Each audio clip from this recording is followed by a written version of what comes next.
अच्छा जी। हमारा जो टॉपिक स्टार्ट होने लगा है that is chemical composition, chemical content of life. Basically ये जो हमारा यूनिट है इस वक्त यहाँ पर अगर आप देखते हैं तो evolution and themes of biology हमने खत्म किया था।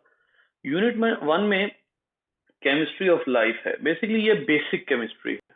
बेसिक केमिस्ट्री का मतलब ये होता है कि एटम्स, इलेक्ट्रॉन्स, फिर उनकी जो बॉन्डिंग कैपेबिलिटी है, बॉन्डिंग कैसे होती है, कोवलेंट बॉन्ड क्या होता है, हाइड्रोजन बॉन्ड क्या होता है, ये मैं आपको ऑन द वे समझाऊंगा। ऑन द वे जब मैं समझाऊंगा तो उसके बाद फिर इंशाल्लाह आप लोगों का जो है वो ये चैप्टर भी उस तरह से कवर हो जाएगा। तो इस चैप्टर को एज ए चैप्टर इसके ऊपर टाइम लगाने की हमें जरूरत नहीं पड़ेगी। देखिए ये यूनिट 1 केमिस्ट्री ऑफ लाइफ में चैप्टर नंबर जो 2 है उसका, ठीक है। तो हम इंशाल्लाह स्टार्ट करेंगे chapter number 3, water and life. और ये चैप्टर जो है ये आपको पढ़ के एक दफा अंदाजा होगा कि why do we need water. सबसे पहली बात यह है कि सबसे पहले वाई वाटर।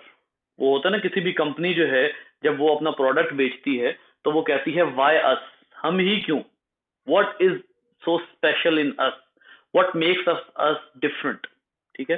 तो क्या ऐसी चीज है जो वाटर के अंदर मौजूद है, और वाटर जो है वो एक ऐसा पावरफुल सब्सटेंस है कि कोई भी लाइफ, चाहे वो लाइफ लिविंग ऑब्जेक्ट जो है वो ऑक्सीजन की प्रेजेंस में ग्रो करता हो, चाहे वो लिविंग ऑब्जेक्ट ऑक्सीजन की एब्सेंस में ग्रो करे, एरोबिक एनारोबिक जिसको आप कहते हैं, जो भी हो, लेकिन एक अल्टीमेट रिक्वायरमेंट है जो किसी लाइफ फॉर्म में एग्जेम्प्ट नहीं हो सकती। मतलब आप कुछ सोच लीजिए, आप बैक्टीरिया, वायरस से लेकर आप जो है वो ह्यूमन तक जितने ऑर्गेनिजम्स हैं, कुछ भी स्पेशल है किसी भी ऑर्गेनिज्म में, आप कुछ भी सोच लीजिए, कोई ऑर्गेनिज्म वाटर से खाली नहीं है। So why water. देखिए, वाटर के बारे में सबसे पहले तो एक बात ध्यान में रखिएगा कि water is extremely stable compound. किस किस लिहाज से, ये हम एक एक करके सारा डिस्कस करेंगे।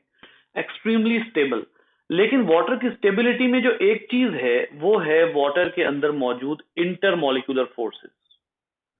इंटरमोलिकुलर फोर्सेस, ये जो इंटरमोलिकुलर फोर्सेस हैं, ये वाटर को इतना ज्यादा स्ट्रांग बनाती हैं कि वाटर जो है वो लाइफ के लिए इसेंशियल हो जाता है। याद रखिए, इंटरमोलिकुलर फोर्सेस हमेशा वीक होती हैं, दीज आर ऑलवेज वीक। लेकिन अगर ये मल्टीपल हो, when there are multiple hydrogen bonding या मल्टीपल इंटरमोलिकुलर फोर्सेस अगर मौजूद होती हैं, आईएमएफ, मल्टीपल आईएमएफ जो है अगर मौजूद हैं, then it makes a molecule extremely stronger. यानी अगर आप एक इंटरमोलिकुलर फोर्स की बात करेंगे ना, तो एक तो बहुत ही वीक होती है।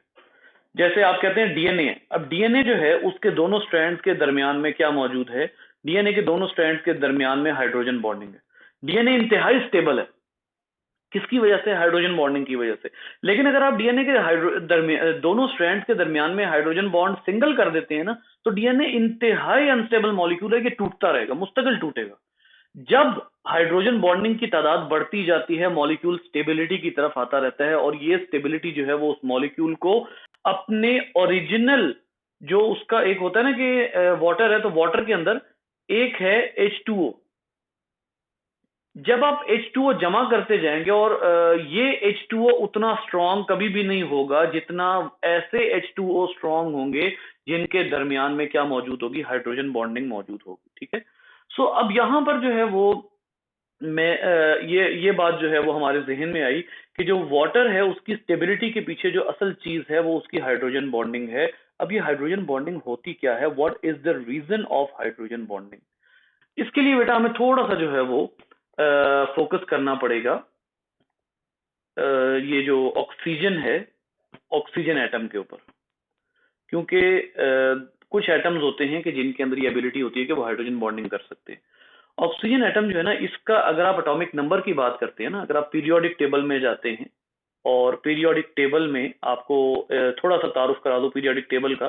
पीरियोडिक टेबल में एलिमेंट्स को डिफरेंट तरह के वो दिए जाते हैं, डिफरेंट तरह के नंबरिंग दी जाती हैं, उनके पीछे जो लॉजिक होती है वो मैं बताता हूँ। पीरियोडिक टेबल में अगर ये ऑक्सीजन है तो इसके नीचे एक नंबर लिखा होगा, फॉर एग्जांपल 8। इस 8 का क्या मतलब होगा? इस 8 का मतलब ये होगा कि इस ऑक्सीजन का पीरियोडिक टेबल में 8वां नंबर है। दोबारा सुनिए, इस ऑक्सीजन का दोबारा सुनिए, इस ऑक्सीजन का पीरियोडिक टेबल में 8वां नंबर है। ठीक है, तो अब यहां पर ये जो एटॉमिक 8 और ये 8 क्या रेफर कर रहा है? ये 8 आपको बता रहा है असल में नंबर ऑफ इलेक्ट्रॉन्स इसके, इस पूरी ऑक्सीजन एटम में टोटल नंबर ऑफ इलेक्ट्रॉन्स कितने हैं।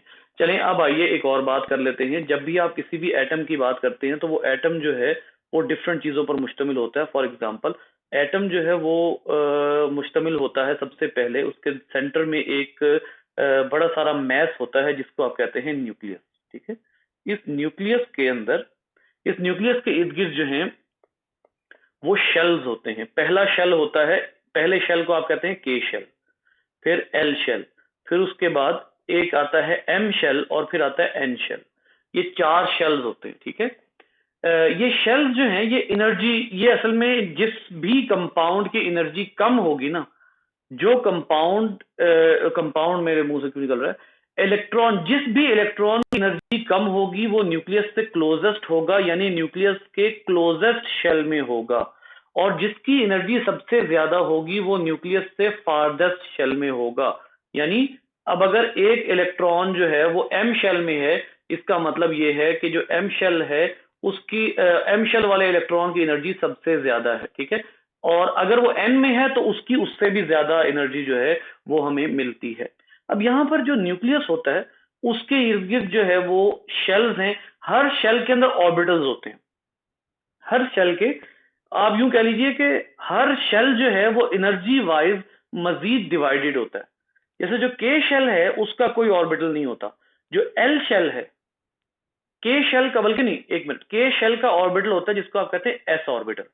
ठीक है, और उसके बाद फिर आप एल की बात करते हैं। जो एल शेल होता है उसके अंदर जो ऑर्बिटल्स होते हैं वो होते हैं एस ऑर्बिटल और पी ऑर्बिटल। एम शेल जो है उसके अंदर जो ऑर्बिटल होते हैं उसको आप कहते हैं एस पी डी, 3 ऑर्बिटल।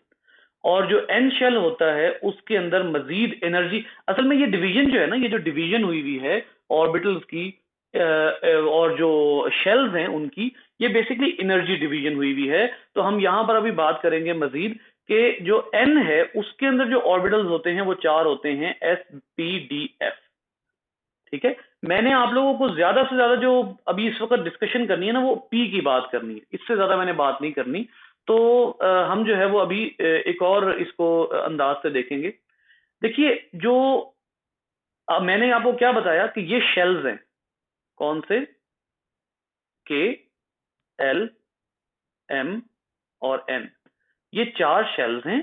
इन चारों शेल्स के अंदर ये ऑर्बिटल्स हैं, ये ऑर्बिटल्स हैं, और ये जो ऑर्बिटल्स हैं इसमें कुछ ऑर्बिटल ऐसे हैं जिनकी मजीद डिवीजन हैं, कुछ ऑर्बिटल्स ऐसे हैं जिनकी मजीद डिवीजन हैं, जिनको हम कहते हैं सब ऑर्बिटल्स। फॉर एग्जाम्पल, जब आप पी की बात करते हैं तो पी के 3 फर्दर एनर्जी शेल्स हैं जिनको आप सब ऑर्बिटल कहते हैं, पी एक्स, पी वाई और पी जेड। ये असल में ऑर्बिटल्स किस लिहाज से हैं?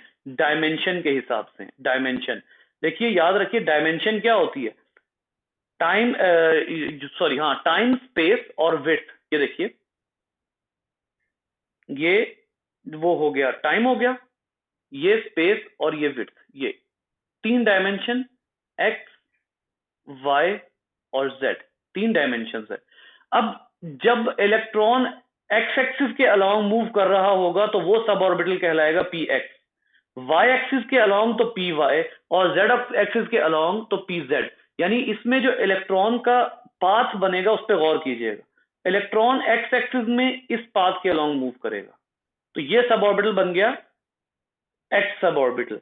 जब इलेक्ट्रॉन इस पाथ में मूव करेगा तो ये सब ऑर्बिटल बन गया वाई सब ऑर्बिटल। और जब तीसरी डायरेक्शन में कोई इलेक्ट्रॉन इस डायरेक्शन में मूव करेगा तो ये बन गया जेड सब ऑर्बिटल। तो याद रखिए कि एनर्जी के लिहाज से हमारे पास डिफरेंट कैटेगरीज हैं, हमारे पास डिफरेंट सॉर्ट ऑफ कैटेगरीज हैं कि जिसमें जो इलेक्ट्रॉन है उसने मूव करना है और जिस भी शेल में और जिस भी ऑर्बिटल में इलेक्ट्रॉन जो है वो मूव करेगा। तो यहाँ पर जो ये ऑर्बिटल्स आपको नजर आ रहे हैं ये असल में डायमेंशन के लिहाज से भी हैं।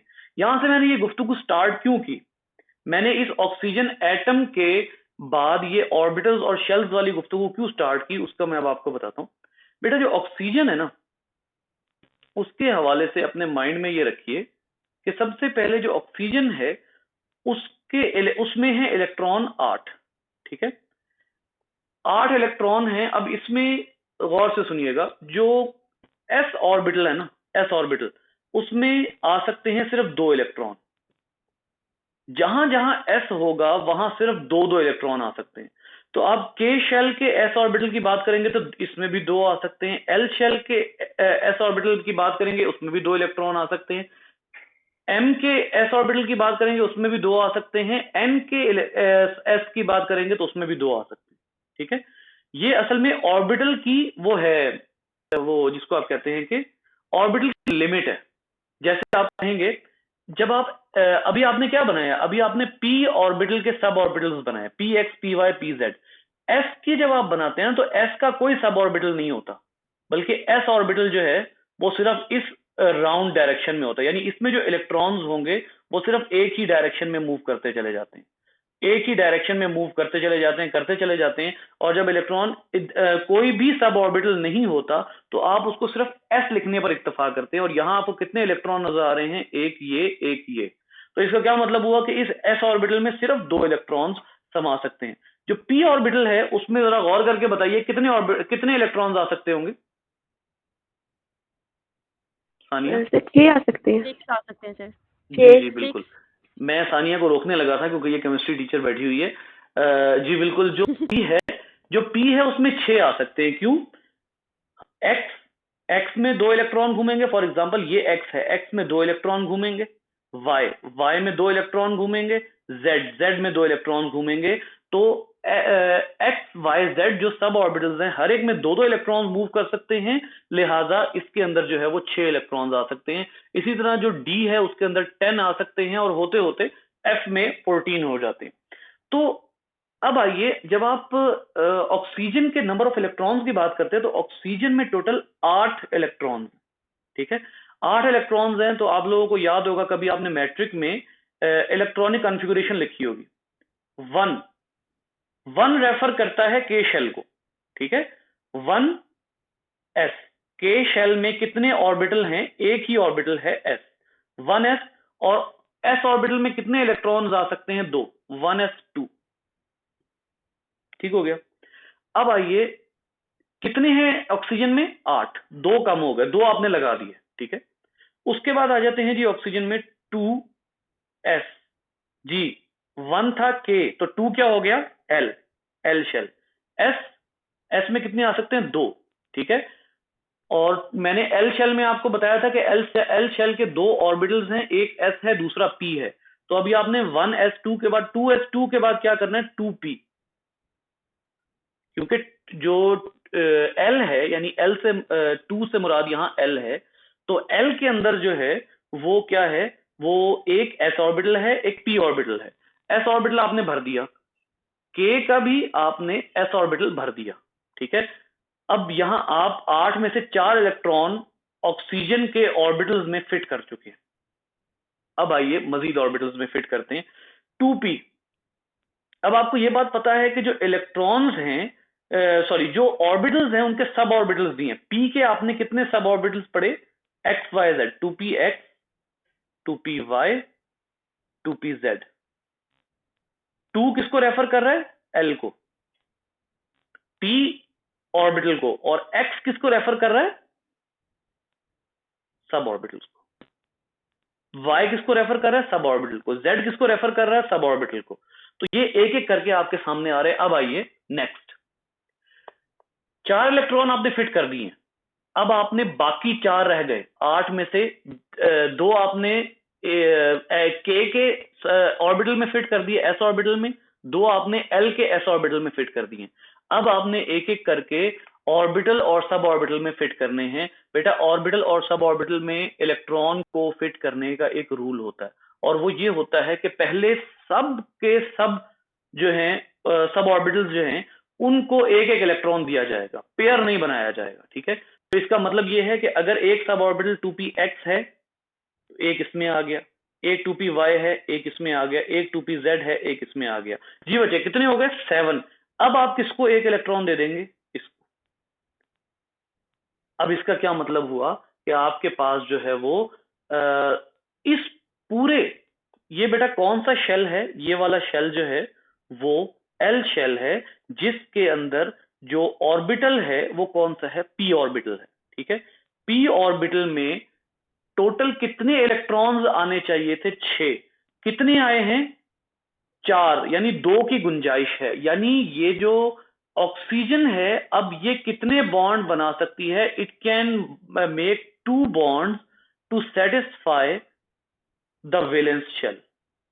वैलेंस शेल वो होता है जिसमें इलेक्ट्रॉन जो है वो एक्स्ट्रा इलेक्ट्रॉन्स मौजूद होते हैं। ठीक है, वैलेंस शेल, ये वैलेंस शेल है। इसके अंदर अगर 2 इलेक्ट्रॉन्स मौजूद हैं तो आप क्या कहते हैं कि पी ऑर्बिटल में 2 बॉन्ड्स बनाने की गुंजाइश है, और कीजिए एक पेयर मौजूद है, 1 पेयर ऑफ इलेक्ट्रॉन।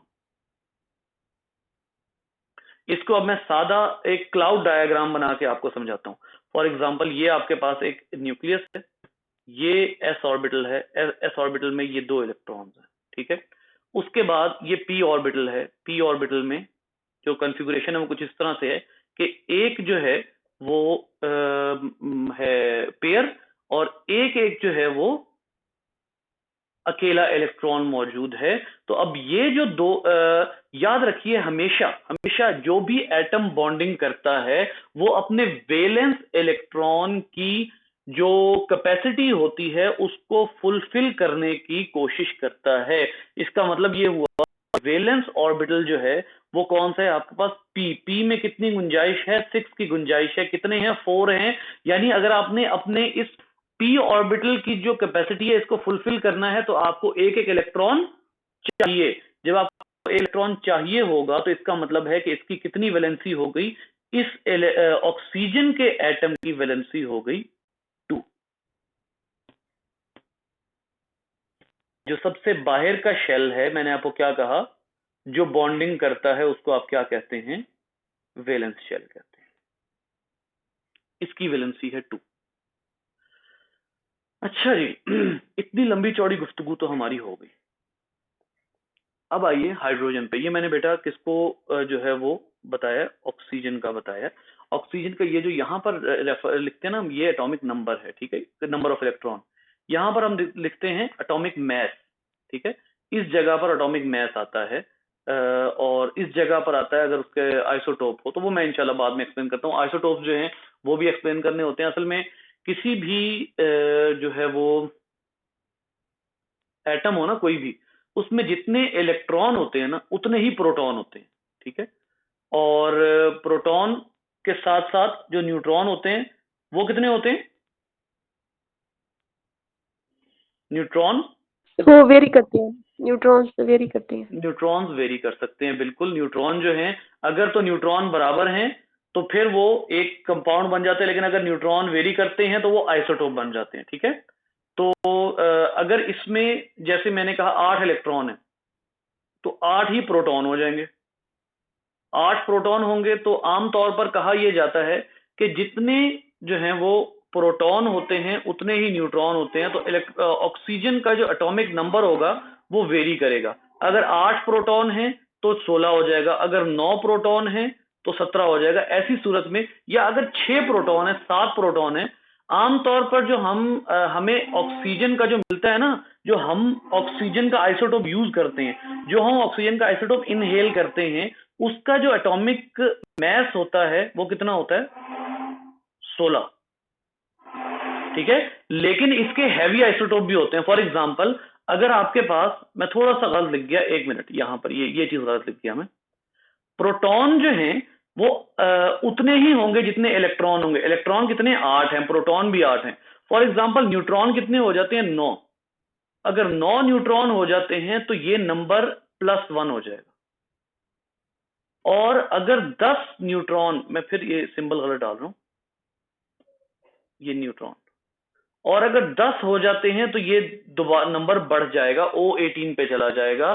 तो इसका क्या मतलब हुआ कि in any atom electrons are equal to proton and neutron can vary. जो न्यूट्रॉन्स होते हैं, जो तीसरा पार्टिकल होता है, वो वेरी कर सकता है। और न्यूट्रॉन की वेरिएशन से क्या क्या प्रोड्यूस होते हैं? न्यूट्रॉन्स की वेरिएशन से प्रोड्यूस होते हैं आइसोटोप्स।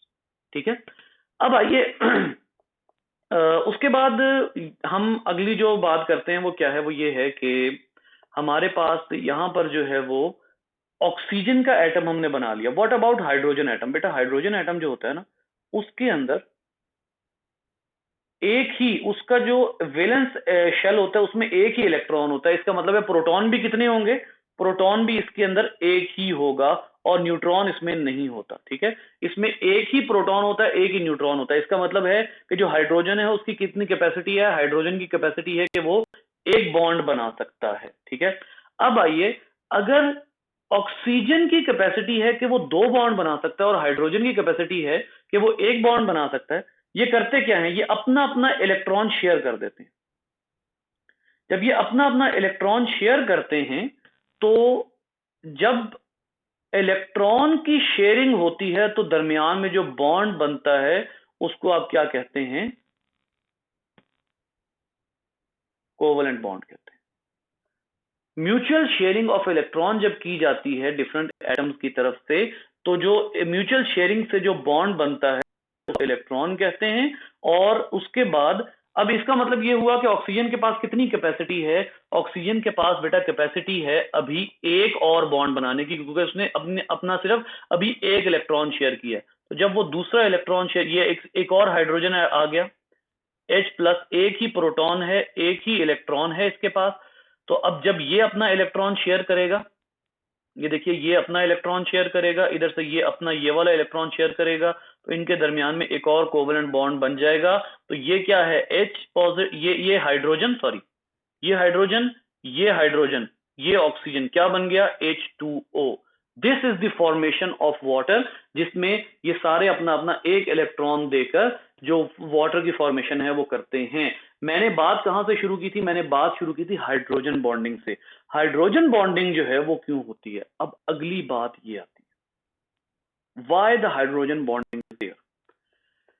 बेटा हाइड्रोजन बॉन्डिंग की एक बहुत बड़ी रीजन होती है, और वो क्या है? जिस भी, गौर से सुनिएगा, जब किसी एक जो है वो उसके, जिसको आप कहते हैं कि एक एटम के वैलेंस शेल में एक लोन पेयर मौजूद हो, एक लोन पेयर मौजूद है, और उसके साथ साथ दूसरा जो एटम है उसके अंदर, जैसे फॉर एग्जांपल आप एक और वाटर का मॉलिक्यूल कंसीडर कर लीजिए। एक ये हाइड्रोजन है उसका, एक ये हाइड्रोजन है उसका, और ये दोनों किससे जुड़े हुए हैं? ऑक्सीजन से जुड़े हुए हैं। ठीक है, ऑक्सीजन के पास एक लोन पेयर है। अब गौर कीजिए, ये जो लोन पेयर है ये इस हाइड्रोजन के किसको अट्रैक्ट करेगा? इस हाइड्रोजन के अंदर मौजूद जो वाहिद प्रोटॉन है इसको अपनी तरफ अट्रैक्ट करेगा। तो इनके दरमियान में क्या डेवलप हो जाएगी? इनके दरमियान में एक अट्रैक्टिव फोर्स डेवलप हो जाएगी, और ये जो अट्रैक्टिव फोर्स है इसको आप क्या कहेंगे? इसको आप कहते हैं हाइड्रोजन बॉन्ड। यानी जो वैलेंस शेल है उसमें अगर लोन पेयर मौजूद हो, और उस लोन पेयर, वो लोन पेयर जो है इस हाइड्रोजन के प्रोटॉन को अट्रैक्ट, दूसरे वाले के, किसी और मॉलिक्यूल के, अपने मॉलिक्यूल के कोवलेंट बॉन्ड जिसके साथ बनाया हुआ है उसके साथ नहीं, बल्कि उसी सॉल्यूशन में मौजूद दूसरे मॉलिक्यूल के प्रोटॉन को अट्रैक्ट करने की सलाहियत रखता हो, तो उसको आप क्या कहते हैं? उसको आप कहते हैं हाइड्रोजन बॉन्डिंग। अब मैं आपको क्लियरली समझाता हूं। फॉर एग्जांपल ये ऑक्सीजन है, इसके साथ इसके पास 2 लोन पेयर हैं, और एक एक क्या मौजूद है? हाइड्रोजन मौजूद है। ठीक है, और इसी तरीके से यहां पर एक और वाटर का मॉलिक्यूल मौजूद है, ये oxygen with a lone pair और हाइड्रोजन। अब गौर कीजिए, यहां पर ये जो लोन पेयर होगा इसका नेगेटिव चार्ज इस हाइड्रोजन के पॉजिटिव चार्ज को अट्रैक्ट करेगा बट वेरी वीकली, और ये जो फोर्स होगी ये क्या कहलाएगी बेटा, ये फोर्स कहलाएगी हाइड्रोजन बॉन्डिंग।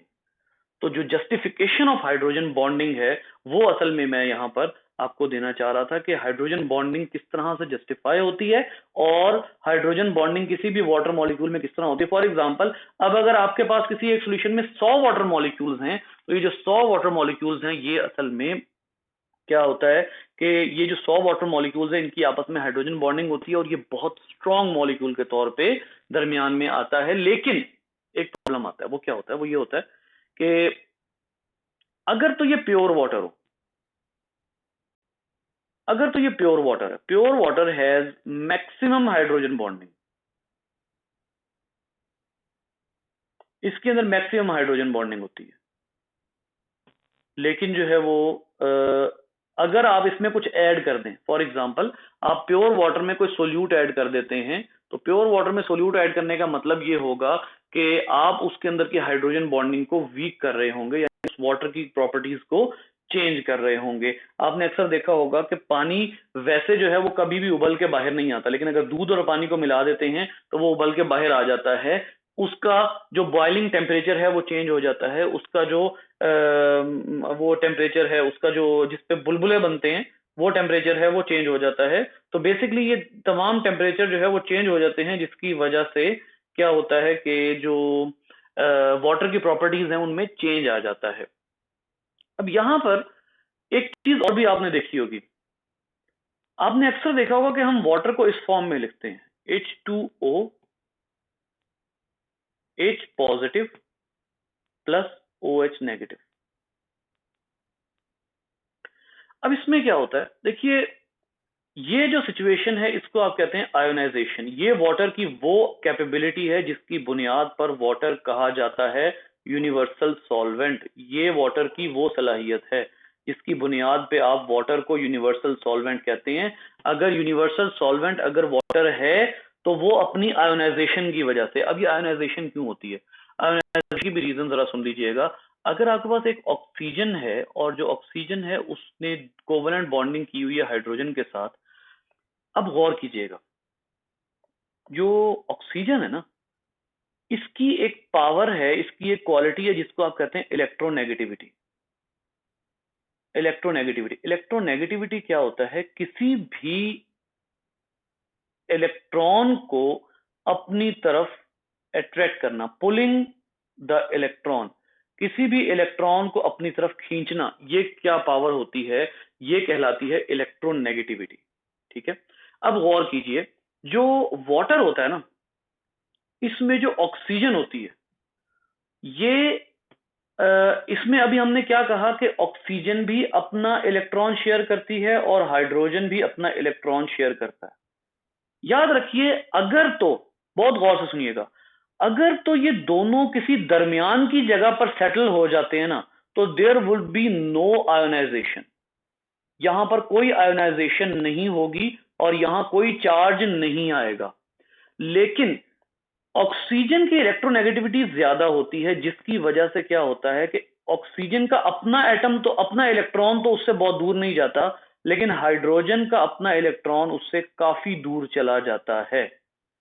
बना कोवलेंट बॉन्ड ही होता है, लेकिन जो हाइड्रोजन है उसके ऊपर क्या चार्ज आना शुरू हो जाता है, पॉजिटिव। पॉजिटिव चार्ज क्यों आना शुरू हो जाता है, क्योंकि अब हाइड्रोजन एटम में क्या ज्यादा हो गया, इलेक्ट्रॉन ज्यादा हो गए या प्रोटॉन ज्यादा हो गए। हमने क्या कहा था, इलेक्ट्रॉन और प्रोटॉन बराबर होते हैं, लेकिन एक इलेक्ट्रॉन खींच लिया है ऑक्सीजन ने, तो अब क्या ज्यादा हो गया, क्या रह गया पीछे, एक प्रोटॉन रह गया, यानी पॉजिटिव चार्ज रह गया, प्रोटॉन रह गया। ये जो सिचुएशन है ये और भी ज्यादा चेंज हो जाती है जब ऑक्सीजन हाइड्रोजन से दोनों इलेक्ट्रॉन निकाल ले, और जो हाइड्रोजन का इलेक्ट्रॉन जो है वो भी अपने कब्जे में कर ले। जब ऑक्सीजन हाइड्रोजन से इलेक्ट्रॉन अपने कब्जे में कर लेगा तो जो हाइड्रोजन है वो सिर्फ प्रोटॉन रह जाएगा। इसका मतलब है कि अब ये जो ऑक्सीजन है इसके पास, इसके ऊपर क्या चार्ज है, इसके ऊपर इस वक्त नेगेटिव चार्ज है, इसके साथ कोवलेंट बॉन्डिंग हुई है किसकी, हाइड्रोजन की। गौर कीजिए इस बात के ऊपर, यही ऑक्सीजन है ना, फर्ज करें मैंने इस बॉन्ड की बात की है, ये देखिएगा, ये जो बॉन्ड है मैंने इसकी बात की है, ऑक्सीजन और हाइड्रोजन ने इलेक्ट्रॉन शेयर किया, इलेक्ट्रोनेगेटिविटी की वजह से ऑक्सीजन ने हाइड्रोजन का इलेक्ट्रॉन अपनी तरफ अट्रैक्ट किया और अल्टीमेटली वो इलेक्ट्रॉन हाइड्रोजन के शेल में से निकल के किसके शेल में चला गया, ऑक्सीजन के शेल में चला गया। इसका मतलब है हाइड्रोजन के ऊपर ये जो साइन बना हुआ ना, इसका मतलब है इसके ऊपर कौन सा चार्ज है, पार्शियल पॉजिटिव चार्ज है, ठीक है, पार्शियल पॉजिटिव। लेकिन अब क्या हुआ कि जब उसने इलेक्ट्रॉन निकाल ही लिया, पहले तो हाइड्रोजन के न्यूक्लियस से दूर था ना इलेक्ट्रॉन, अब क्या होगा जब उसने इलेक्ट्रॉन निकाल ही लिया तो अब क्या है, अब ये इसके पास सिर्फ प्रोटॉन रह गया। तो अब आप देख लीजिए, जब इसने मुकम्मल इलेक्ट्रॉन निकाल लिया तो इस O के साथ एक H है, ये क्या बन गया, जल्दी से आंसर कीजिए, ये क्या बन गया, इस O के पास एक H है और एक इलेक्ट्रॉन एक्स्ट्रा है, तो ये क्या बन गया, O इसके साथ H और एक इलेक्ट्रॉन एक्स्ट्रा होने की वजह से आप क्या कहते हैं, नेगेटिव, और पीछे क्या रह गया वाटर मॉलिक्यूल्स में से, H पॉजिटिव। यानी OH नेगेटिव और H पॉजिटिव की वजह क्या है, ऑक्सीजन की इलेक्ट्रॉन नेगेटिविटी है। ऑक्सीजन इलेक्ट्रॉन निकाल लेता है, इसकी वजह से एक तरफ वो बॉन्डिंग अपनी रखता है, दूसरी तरफ से इलेक्ट्रॉन निकाल लेता है, ऑक्सीजन में नेगेटिव चार्ज आ जाता है, जिससे वो इलेक्ट्रॉन निकाल लेता है उस पर पॉजिटिव चार्ज आ जाता है। दैट इज वाई इसमें आयोनाइजेशन हो जाती है। और ये वाटर की आयोनाइजेशन बहुत ज्यादा इंपॉर्टेंट है, क्योंकि अभी आगे जाकर हमने पढ़ना है कि वाटर की आयोनाइजेशन जो है उसमें उसकी वजह से बहुत बहुत बड़े बड़े मॉलिक्यूल को तोड़ने में वाटर काम आता है। जी बेटा, कुछ समझ आ रही है या नहीं?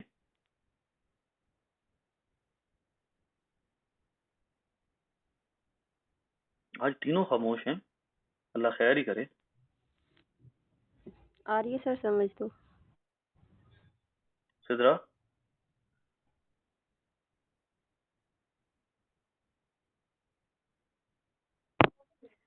जी सर, समझ आ रही है सारी। मुझे जो है ना वो आपकी ज्यादा फिक्र थी, क्योंकि केमिस्ट्री जो है वो, बाकी दो तो शायद थोड़ा बहुत इन टच हैं, आप पता नहीं केमिस्ट्री से इन टच हो कि नहीं। मैंने भी 9th 10th को केमिस्ट्री पढ़ाई हुई है, लेकिन टाइम हो गया।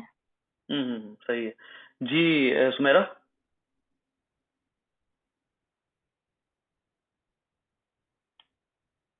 2015-16 में कुछ टाइम पढ़ाया। अच्छा अच्छा, 2015 में मैंने अपना करियर स्टार्ट किया था टीचिंग का, मॉर्निंग का। सुमेरा, आप यहीं पे हैं या चली गई?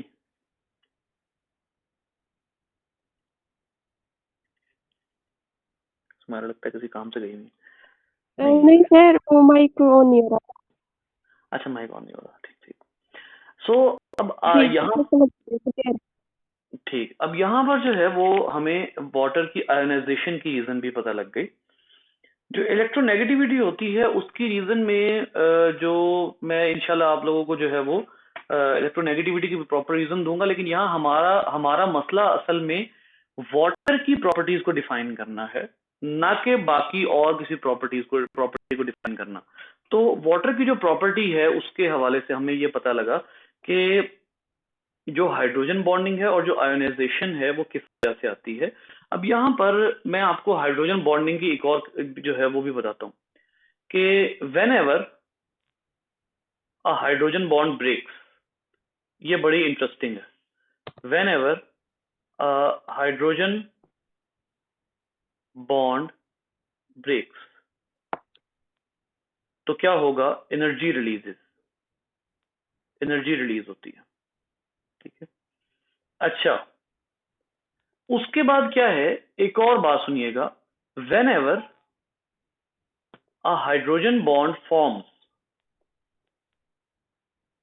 the energy of water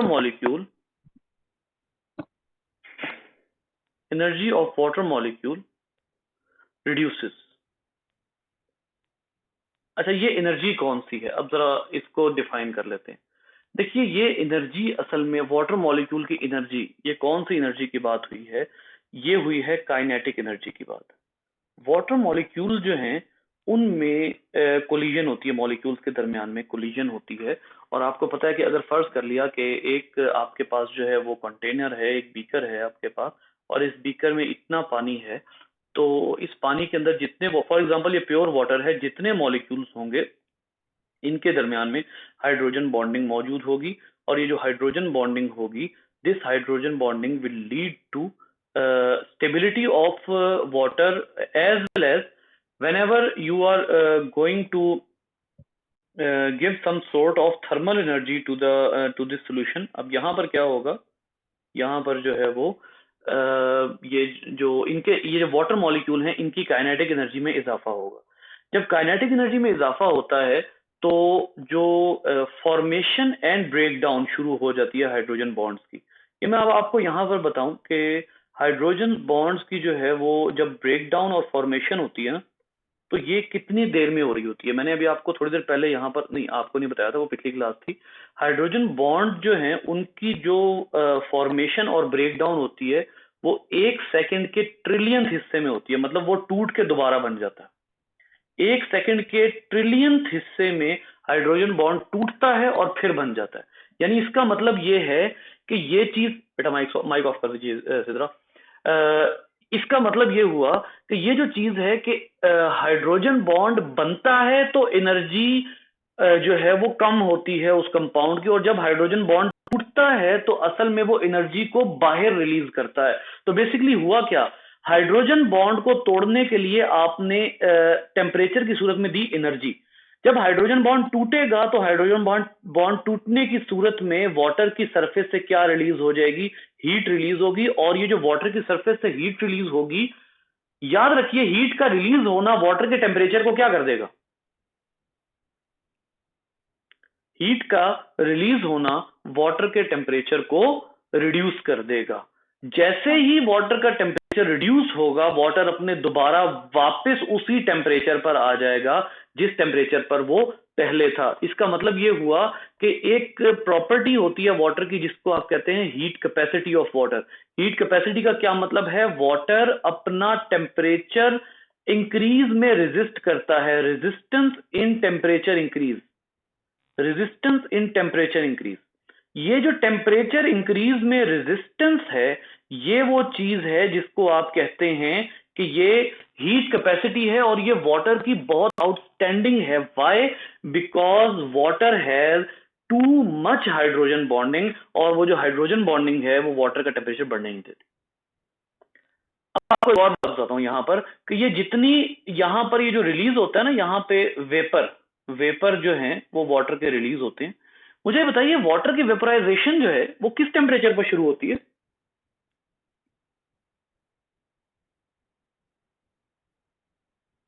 हाँ भाई, 100 पे सर। जी। और सिद्रा, सुमेरा? 100 डिग्रीज पे सर। सर शायद 100 से भी अबव। 100 पे बॉइलिंग स्टार्ट हो जाती। जी, थोड़ा सा सही पॉइंट बोला है बेटा। वेपराइजेशन 100 से कहीं पहले स्टार्ट हो जाती है। आज जाइए चूल्हे पे रखें देगची, फुल करें उसको, और उसके बाद उसके नीचे आग जला दें। बॉइलिंग से कहीं पहले वेपराइजेशन स्टार्ट हो जाती है। वेपर बॉयल होकर वाटर का मुकम्मल वेपोराइज होना बहुत बाद में होता है, लेकिन वेपोराइजेशन का प्रोसेस बॉइलिंग से बहुत पहले स्टार्ट हो जाता है। कभी देखें, अभी आपका वाटर बॉयल नहीं हुआ होगा, अभी उसमें जो है वो बुलबुले नहीं आने शुरू होंगे, लेकिन उसके सरफेस से वेपर उड़ना शुरू हो जाएंगे। उसकी सरफेस से आपको बकायदा धुआं उठता नजर आएगा। क्यों? क्योंकि अब सुनिए जरा, जो मॉलिक्यूल वाटर के जब ये सरफेस के मॉलिक्यूल हैं, ठीक है, यहां पर अब मैं एक सेंटेंस आपको लिख कर देता हूं। Surface molecule when break the hydrogen, when the hydrogen bonding is broken, जब हाइड्रोजन बॉन्डिंग जो है बाकी वाटर बॉडी से हाइड्रोजन बॉन्डिंग ब्रेक होती है, तो फिर क्या होता है, when hydrogen bonding is broken, release in the form of vapours, release in the form of vapours.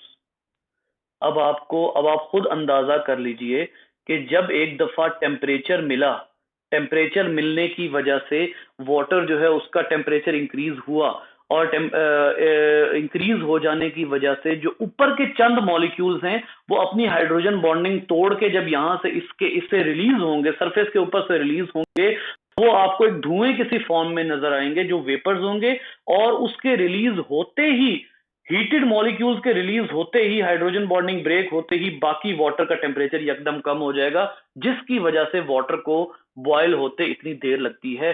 कोई भी और जो कंपाउंड होता है वो बॉयल होते हुए शायद इतना टाइम नहीं लेता। एक बात आपको और बताता हूं कि वाटर की जो हीट कैपेसिटी है वो आयरन से भी ज्यादा है। वाटर की हीट कैपेसिटी हाइड्रोजन बॉन्डिंग टूटने और बनने की वजह से आयरन से भी ज्यादा होती है। यानी वाटर जो है वो इतना स्टेबल होता है कि अगर उसके मुकाबले में आप आयरन को रख देते हैं तो आयरन जो है वो भी जल्दी गर्म हो जाएगा as compare to water. Equal capacity of water जो है वो इक्वल क्वांटिटी ऑफ वाटर, उसकी हीट कैपेसिटी आयरन से ज्यादा होगी। ये मैं नहीं कह रहा, ये आपकी इस कैम्बल की बुक में लिखा होगा, ठीक है। तो ये जो वाटर होता है इसकी ये जो कैपेसिटीज होती है ये बड़ी, अब फर्ज कर लीजिए, इसका मतलब ये हुआ कि वाटर आसानी से अपना टेम्परेचर नहीं चेंज होने देता। इसका फायदा क्या होगा? चलें इसका फायदा बताइए मुझे, हम इसके ऊपर जनरल डिस्कशन करते हैं ताकि हमारा कॉन्सेप्ट भी तो अच्छा हो ना। जी सुमेरा बोलिए।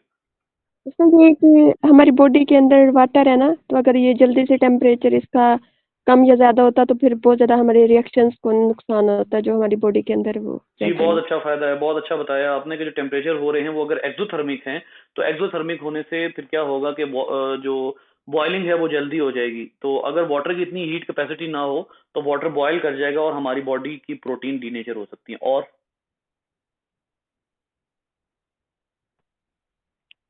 सर इसके अलावा सारा वाटर वेपोराइज होके चला जाएगा तो पीने के लिए या मतलब अर्थ पे रहेगा ही नहीं। जी ये बिल्कुल सही बात है आपकी, ये इसी से लिंक अब मैं अगली बात बताऊंगा, लेकिन पहले सानिया आपकी आप आंसर करें, क्या आपका कोई डिफरेंट ख्याल हो? सर सेम ही है, यही चीजें ही हैं। अगर वाटर नहीं होगा तो फिर कोई भी चीज पॉसिबल तो नहीं होगी, लिविंग जो थिंग्स होंगी। जी मैं सिद्रा के पॉइंट को आगे उसके लिए तो बढ़ाऊंगा। पानी की जरूरत बेसिकली होती है। होता क्या है कि अगर आपका वाटर की इतनी हीट कैपेसिटी ना हो और वाटर वेपराइज होने से पीछे का वाटर जो है वो कूल ना हो, तो वो जो आपने बात की है ना कि वाटर वेपराइज हो जाएगा और पीने के लिए पानी रहेगा, इससे पहले एक प्रॉब्लम है। वाटर जब टेम्परेचर चेंज करेगा तो वाटर के अंदर जो आबी हयात होती है ना, जिसको आप एक्वाटिक लाइफ कहते हैं, वो ऑलमोस्ट सारी क्या होती है, ऑलमोस्ट सारी की सारी, और से सुनिएगा, ऑलमोस्ट सारी की सारी थर्मो कन्फॉर्मर होती है। हाँ भाई, थर्मो कन्फॉर्मर क्या होते हैं सुमेरा? मैं आपसे उम्मीद कर रहा हूँ कि आप बताएंगी। यस सर, वो जो अकॉर्डिंग टू इन्वायरमेंट, इनके उनकी बॉडी का टेम्परेचर भी अकॉर्डिंग टू इन्वायरमेंट होता है ना, एडजस्ट करने की वो सलाहियत नहीं रखते। जी सिद्रा आप कुछ कहना चाह रही हैं? सर वो आइडियल एनवायरनमेंट में रहते हैं ना, वो फ्लक्चुएशन को नहीं कर सकते बियर। आपने ये बात कहाँ से सुनी? कल सुनी थी कहाँ से सुनी थी? सर लेक्चर में। नहीं मतलब कल के लेक्चर में? जी जो लास्ट टाइम हुआ है। ओह अच्छा, मैं बता चुका हूँ। ठीक है ठीक है ठीक है, आपने असल में आपने एग्जैक्टली वही वर्ड यूज कर दिया जो मैं यूज किया करता हूँ, थर्मो कन्फॉर्मर। बिल्कुल आपने ठीक वर्ड यूज किए। थर्मो, मुझे असल में याद नहीं था इसलिए मैंने सुमेरा से कहा कि आप बताएंगी, क्योंकि असल में सुमेरा वगैरह से मेरी अच्छी खासी इस पे ना एक तरह से बहस चल चुकी है। कुछ माह पहले की बात है, जब मैं पहले पढ़ा रहा था ना ऑनलाइन, तो उस पे ये बच्चे खासे कंफ्यूज हुए थे कि थर्मो कन्फॉर्मर असल में क्या होता है, क्योंकि ये एफएससी पढ़ाने वाले हैं। थर्मो कन्फॉर्मर वो होगा जो कि अपने टेम्परेचर को स्टेबलाइज नहीं कर सकेगा, यानी वो आइडियल एनवायरनमेंट में रहेगा, उसके पास कोई स्ट्रेटेजी नहीं होगी कि वो अपनी बॉडी को रेगुलेट कर सके। ऐसे मौके पे जब टेम्परेचर चेंज होगा वाटर बॉडी का, तो उसके अंदर की जितनी एक्वाटिक लाइफ होगी वो इतनी बुरी तरह डैमेज होगी कि 1 डिग्री टेम्परेचर के चेंज से huge amount of aquatic life will go extinct, एकदम वैनिश हो जाए। 2 डिग्री 3 डिग्री जैसे जैसे टेम्परेचर बढ़ता जाएगा एक्वाटिक लाइफ गायब होती चली जाएगी। तो इसका मतलब यह है वाटर बहुत स्टेबल कंपाउंड है, और ये अपने टेम्परेचर में रेजिस्ट करता है। जिस जिस ऑर्गेनिज्म की जो जो कैपेसिटी है वो वाटर में उसी लेवल पर एग्जिस्ट कर रहा होता है, सबसे ऊपर लेके सबसे नीचे तक जितनी कैपेसिटी है वो उसी लेवल पर एग्जिस्ट कर रहा होता है। ये जो एग्जिस्टेंस है ये कंप्रोमाइज हो जाती है अगर वाटर की हीट ऑफ वेपराइजेशन और हीट कैपेसिटी जो है वो ना हो। यहां पर मैं आपको थोड़ा सा टाइम थोड़ा रह गया, मैं आपको यहां पर जो है वो ये वाटर की जो हाइड्रोजन बॉन्डिंग होती है ना उसको कोहेशन भी कहते हैं। कोहेशन होता है अट्रैक्टिव फोर्स कोई से दो सब्सटेंसेस के दरमियान में। ये देखिए, the hydrogen bonds hold the substance together, a phenomena called cohesion.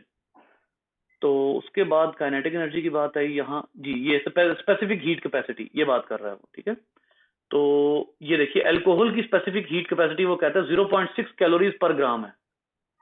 0.6 calories मतलब फौरन ही जो है उसका टेम्परेचर चेंज हो जाता है। इसी तरीके से एक बहुत इंपॉर्टेंट बात जो है a large body of water, ये देखिए यहां से ना थोड़ा सा रीड करते हैं, ये मैं जूम कर देता हूं, थोड़ा सा यहां से रीड करते हैं, बड़ा इंपॉर्टेंट यहां पैराग्राफ लिखा हुआ है, ये पैराग्राफ ये वाला जी, ये देखिए a large body of water can absorb and store a huge amount of heat from the sun in daytime and during summer while warming up only a few degrees, यानी कि बहुत ज्यादा एनर्जी को store कर लेता है। At night and during winter the gradually cooling water can warm the air. अब आप गौर कीजिए कि जब वाटर एक दफा हीट को अपने अंदर एब्जॉर्ब करेगा और रात में उसी हीट को रिलीज करेगा, अब एब्जॉर्ब कितने एरिया में करेगा, सिर्फ ऊपर की थिन लेयर में, थिन लेयर में एब्जॉर्ब करेगा और रात को उसको जो है वो रिलीज कर देगा हाइड्रोजन बॉन्ड्स की फॉर्म में या किसी भी फॉर्म में। वो वाटर अपने अंदर जो है वो एब्जॉर्ब करेगा, उसके बाद उसको जब रिलीज करेगा तो जो समुद्री इलाकों में चलने वाली हवा है उसके टेम्परेचर में कमी आएगी और उस एरिया में रहने वाली जो वाइल्ड लाइफ है उसके लिए एक स्टेबल एनवायरनमेंट का बायस बनेगी। तो ये सिर्फ हमारी बॉडी के लिए नहीं है, ये बल्कि ओवरऑल जितनी लाइफ एग्जिस्ट करती है उसके लिए बहुत सुटेबल है कि जो वाटर है उसकी इतनी हीट कैपेसिटी होनी चाहिए। हीट ऑफ वेपराइजेशन देखिए, quantity of heat a liquid must absorb for 1 gram of it to be converted from the liquid to gaseous state. कितनी एनर्जी उसको एब्जॉर्ब करनी होगी, ये देखिए, to evaporate 1 gram of water at 25 degree centigrade about 580 calories of heat is needed, nearly double the amount needed to vaporize a gram of alcohol और ammonia. यानी आपको अगर वाटर को 1 ग्राम को इवेपोरेट करना है, 1 ग्राम की बात हो रही है, नॉट मच, 1 ग्राम की बात हो रही है, अगर आपने वाटर के 1 ग्राम को इवेपोरेट करना है तो आपको डबल अमाउंट चाहिए अल्कोहल और अमोनिया के सॉल्यूशन से। बहुत ही स्टेबल कंपाउंड है और उसके पीछे वाहिद रीजन वो है जो हम इतनी डिटेल में डिस्कस करके आए हैं, हाइड्रोजन बॉन्डिंग। फिर इसी तरीके से आप सोचिए कि बहुत बड़ा फिनोमेना एक यूज होता है जिसको आप इवेपोरेटिव कूलिंग कहते हैं। इवेपोरेटिव कूलिंग जो है ये कहां कहां यूज होगा बताएगा?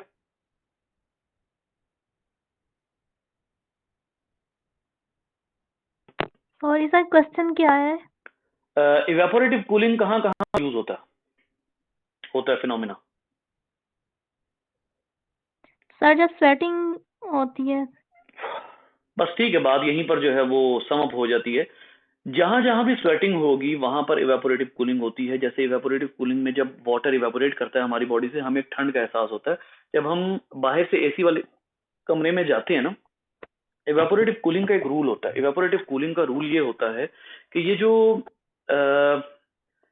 अगर आपने किसी सरफेस से इवेपोरेटिव कूलिंग करवानी, फॉर एग्जांपल ये आपके पास एक सरफेस है, आप चाह रहे हैं कि यहाँ से वाटर इवेपोरेट हो और वो सरफेस जो है वो हीटेड है और वाटर इवेपोरेट होना चाह रहा है, तो जो partial pressure of del P of water है ना in air, del P of air, जो वाटर वेपर्स का एयर में प्रेशर है, it should be less than del P of skin of water. Skin पे जो वाटर है उसका प्रेशर ज्यादा होना चाहिए या उसकी अमाउंट ज्यादा होनी चाहिए, और जो आपकी एयर है उसके अंदर वाटर वेपर्स की जो कॉन्सेंट्रेशन है वो कम होनी चाहिए। अगर आपके इर्द गिर्द वाटर वेपर्स का प्रेशर ज्यादा है तो आपकी स्किन से इवेपोरेटिव कूलिंग नहीं होगी। ऐसा कब होता है? और आपको पसीना आता चला जाता है, ऐसा कब होता है? सर वो जब नमी होती है हवा में। और उसको आप क्या कहते हैं? Hubs, humidity. जी सर। जी सर। हब्स और ह्यूमिडिटी में जब आपकी बॉडी पर एक दफा पसीना आया, अब वो पसीना इवेपोरेट नहीं हो रहा, क्यों? इर्द गिर्द के एनवायरनमेंट में जो पार्शियल प्रेशर है वाटर का वो ज्यादा है, जिसकी वजह से वाटर इवेपोरेट नहीं हो पा रहा। अब वो वाटर हीट अप हो जाता है। जब वो वाटर हीट अप होता है, उसको कूल करने के लिए और पसीना रिलीज होता है। अब वो भी रिलीज नहीं हो पा रहा, बाहर प्रेशर ज्यादा है, वो भी हीट अप हो जाता है। होते होते होते आपको मुस्तकिल स्वेटिंग हो रही होती है ताकि बॉडी किसी तरह कूल हो, लेकिन बाहर प्रेशर ज्यादा होता है। इसी तरीके से प्लांट भी यही काम करते हैं। प्लांट अपनी बॉडी को करने के लिए, कूल करने के लिए एक फिनोमिना यूज करते हैं, ट्रांसपायरेशन का। उनके पत्तों से जब वाटर इवेपोरेशन की सूरत में रिलीज होता है, तो वो वाटर जो है वो पत्तों के अंदर एक कूलिंग इफेक्ट लाता है, जिसकी वजह से उनका जो टेम्परेचर है वो ज्यादा इंक्रीज नहीं होता। ठीक है, तो इसके हवाले से एक बहुत ही इंपॉर्टेंट बात, और आप लोगों का इम्तिहान है, जो आप लोगों का इम्तिहान होगा, या आप यूं कह लीजिए कि आप लोगों को एक शौक लगेगा कल। इंशाल्लाह मैं आप लोगों को एक बात बताऊंगा, वो आप लोगों को बहुत हेल्प करेगी बहुत सी चीजों को समझने के लिए। ठीक है, तो